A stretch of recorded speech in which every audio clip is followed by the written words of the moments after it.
Good afternoon, grade 8. For today's lesson, we will be discussing about positive and negative sentences. By the way, if this video is helping you out, don't forget to like and subscribe to my channel. So before we proceed with our lesson, I will be showing 4 different pictures, and you have to tell me whether it is thumbs up or thumbs down. Thumbs up if the picture is showing good deeds, and thumbs down if it is not. Are you ready? Okay, let's start. For the first picture, the boy is giving a coffee to his grandfather. Will you give the child a thumbs up or a thumbs down? Okay, very good. It's thumbs up. Next one, the girl is helping her grandmother to cross the street. Will you give her a thumbs up or thumbs down? Very good, still thumbs up. For the next picture, the boy is throwing garbages in the river. Will you give the boy a thumbs up or thumbs down? Exactly, that is thumbs down. And lastly, as you can see, the boy is pulling the girl's hair.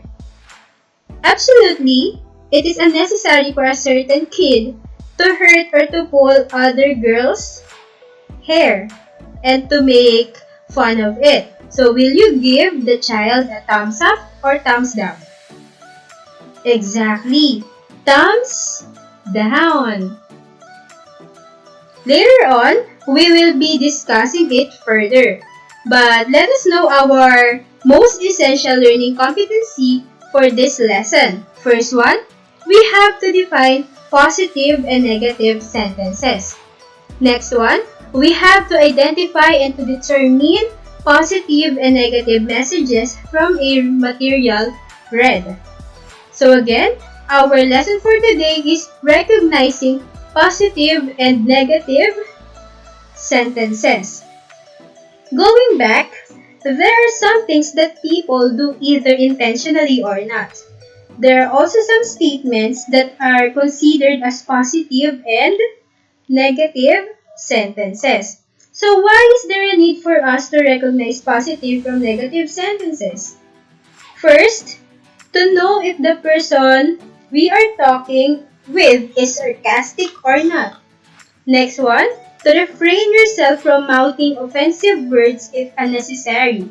And lastly, to know how to praise someone if they are commendable. Again, our lesson is to recognize positive and negative sentences. But let's proceed with the positive messages first. From the word itself, positive, you are giving compliment to a certain person, especially if they did something good. So how do we mouth positive sentences? What are the things that we have to utter?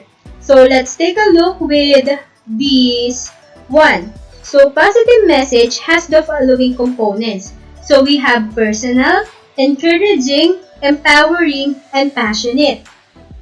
For the first one, we have personal. So it tells stories. Use examples of success. So for the first one, we can see that editors rejected J.K. Rowling's book, but she strived harder to make her dreams possible and made her books marked as bestseller. So that is a positive statement since we have included the life and the story of a certain author who strived harder just to achieve her dream. Next one, encouraging. Focuses on success and progress. Success consists of going from failure to failure without loss of enthusiasm. So you are encouraging someone, especially if they are feeling down. Next one, empowering. Recognize own strength and positive traits. Women nowadays have the voice to fight for their rights. Then lastly, passionate. Use exciting tone. Don't worry, you can do that. So here is your task. In our Facebook group, kindly write 3 examples of positive messages. Either it will fall to personal, encouraging, empowering, or passionate. Next one, we have negative sentences. This is somehow unpleasant to our ears, and it may hurt someone else's feelings if mouthed carelessly. Look at the following icons. We have sad face and we have the negative icon. So there are some components in negative sentences. Let us now dig deeper. So negative messages has the following components too. First one, message. The issue should be the focus and should be delivered right away. Next, support. Give additional information to explain the decision. Next one, we have alternatives. Give options to soften the situation. Then lastly, we have close. Give an affirmative tone to lessen the pain. Here are the following examples. What happened to your grades? I regret to inform you about the news. I must refuse your request. I am disappointed. You should have worked harder.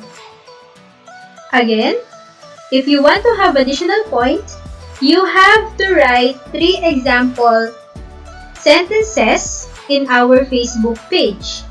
Further instructions will be posted there. So if you do not have any question, let us try to answer the following sentences. I will be reading the sentences and you just have to tell me if it is positive or not. First one, we cannot afford to continue the program. Positive or negative? Negative. Next one, let us do our assignment, my friend. Positive or negative? Positive. Next one, some drivers do not follow the traffic rules. Positive or negative? Negative. And lastly, everybody follows the protocol. Is it positive or negative? Very good, it is positive. I guess we have fully discussed what is positive and negative sentences, and I know that you can now recognize the sentence if it is positive or negative. This video will not be possible without the aid of DepEd Marikina's provided module. Again, credits go to its writer. Thank you and God bless us all.